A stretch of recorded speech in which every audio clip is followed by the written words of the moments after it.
Hey everyone, this is Steve from GamersNexus.net. We were at day 3 of PAX Prime 2013, and there's actually a 4th day this year, which is new. I'm here with Bob Stewart from BSMods.com. He worked on the Rosewill Throne Industrial case. We actually did a video on this case previously with Boo from Rosewill.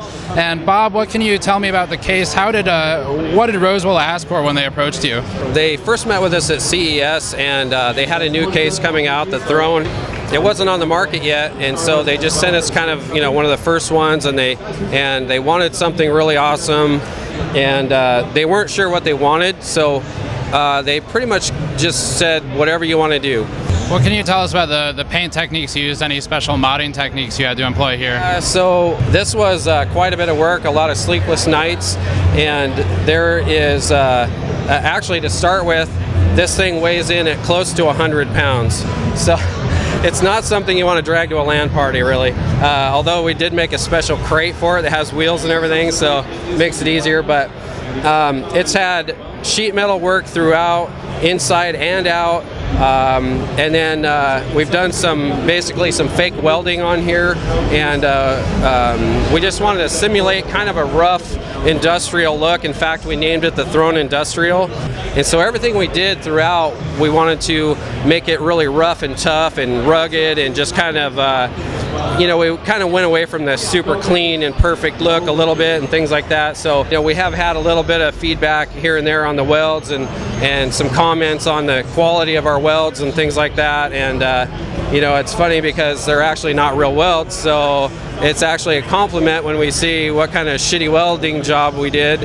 And the fact that they think it's a shitty weld or it's a good weld doesn't matter. The fact that they think it's a real weld is, it just tells me we did our job, because it's just totally fake, and however, it looks real. And so, we put in a lot of little, scabs, welds and stuff like that, and then airbrushed in all the burn marks and things like that.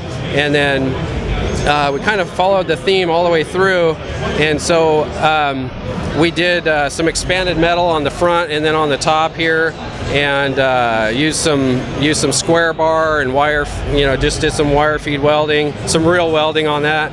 And then we wanted it to look rough as well. So what we did here was we just left the rough welds, and then we clear coated it so that it would match kind of the theme that we had going on the rest of it and everything. So one of the other things we did is, we always want to have a nice side window to show off all the good stuff inside. So we added that's actual real safety glass, wired safety glass.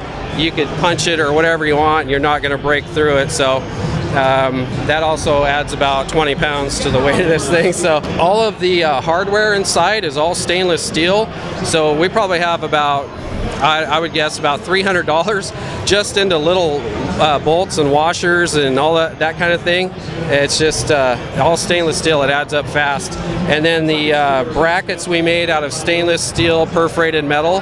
And so everything that you look at is either stainless steel or aluminum. Yeah, we just followed that theme all the way through, created a new power supply cover and things like that to match the rest of the case. And so, and then on the back side, we've got the name, the Throne Industrial, painted and things like that. So. And as I understand it, there's a lot of machine work in here as well. So we're going to jump to a clip with Rod where we'll talk more about the machine work, and check all the links in the description below for bsmods.com and of course full article coverage. All right, so now we're back with Rod Rosenberg, same from bsmods.com. He worked on the machine work for the Throne Industrial case.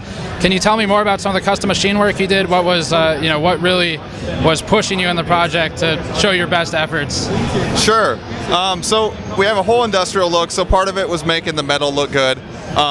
We did a lot of work with the custom case feet. They're machined out of solid block of aluminum, drawn up in SketchUp and machined on a CNC machine. We also put a lot of focus on the fan grills. They're all welded out of steel. We put an 1/8" bar on the sides to accent them out and make them look like they were all trimmed out, and then left all the weld marks and just clear coat over them to match the rest of the theme. Can you tell me more about the machining process itself for our readers who are interested in case modding? So for the machining's really expensive. We were lucky to have access to a machine shop to do that machine work.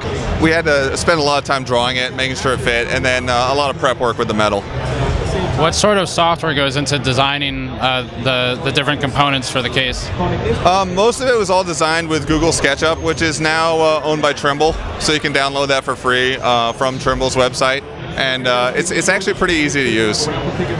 Do you have anything in here that you really want to draw attention to that you feel like is easily overlooked? I think the wiring. A lot of people see the big flex conduit on the side of the case, and they think it's water cooling lines, and it's just regular flex conduits used in hospitals and stuff to cover electrical wiring. You can buy it at Home Depot, and it covers the 6-pin and 8-pin power connectors for the video cards. Very cool. And when you showed the case to Rosewill, when they saw it for the first time, what was the reaction like? I think they were surprised with how heavy it was, and the front glass, and then maybe the rough appearance. A lot of people think it'll be a showpiece. It'll be a car. It'll be all waxed and shiny. But this one's a little bit rough to give the industrial theme. What can you tell me about this front piece right here? What's going on over here and up here? So on the front and top panels, we put an hour meter in that records all the time that the system is powered on. We also had a hard drive activity light and a custom power light.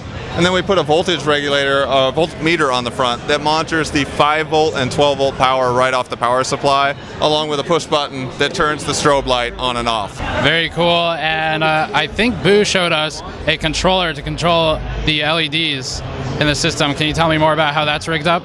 Sure. So the LEDs in this, there's 16 feet of RGB LED throughout the case. It goes across the top, across the front, and around the window. Those LEDs are red, green, blue, individual LEDs, and they're controlled by a controller that sits in the 5 1/4 bay and has a 32-key remote to control any color light you want. Anything you want to put out to aspiring modders out there? You know, any advice you can give them on getting started? It doesn't take a lot of money. It takes time, it takes a file, some plastic parts, and a can of paint, and you're ready to mod.